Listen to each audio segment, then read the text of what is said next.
सुनीता अगं खूप महाग, काय गरज होती अंगठीची? असं काही नाही, पप्पा म्हणले जावायला काहीतरी करायला पाहिजे. आता त्यांच्याकडे बाकी काही नाही ना, ही त्यांची आयुष्यभराची कमाई आहे. अगं म्हणूनच म्हणतो ना, काही गरजच नाही अंगठी. जाऊन दे ना रोन्या, आता त्यांना वाटलं म्हणून त्यांनी दिलं की नाही. एकुलती एक पोरगी आहे ना मी त्यांची, आणि आपलं लगीन पण आपण साधच करतोय.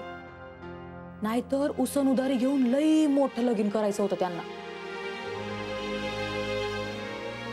पण बरं झालं आपण साधच करतोय ते लगीन. रिक्षा चालवतात ना ते, हातावरचं पोट आहे, पण त्यांना पेन्शन वगैरे काही मिळत नाही. आणि मी पण त्यांचे पैसे ना एकदम मस्त गुंतवून ठेवले.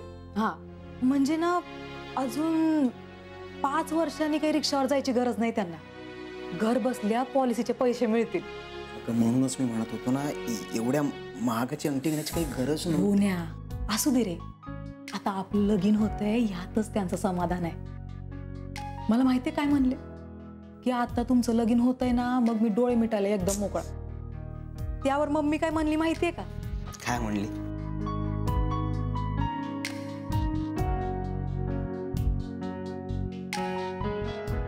नीता,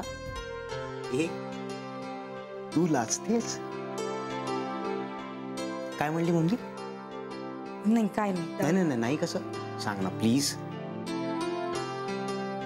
मम्मी बोलली की आत्ताच डोळे मिटले तर नातवंडांना कोण खेळवणार.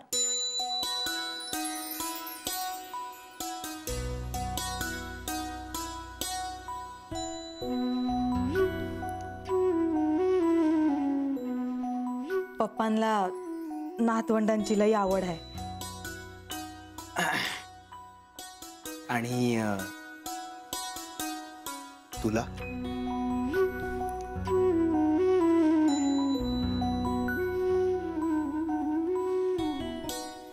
छे छे, मला नातवंड यायला अजून लई वर्ष आहेत.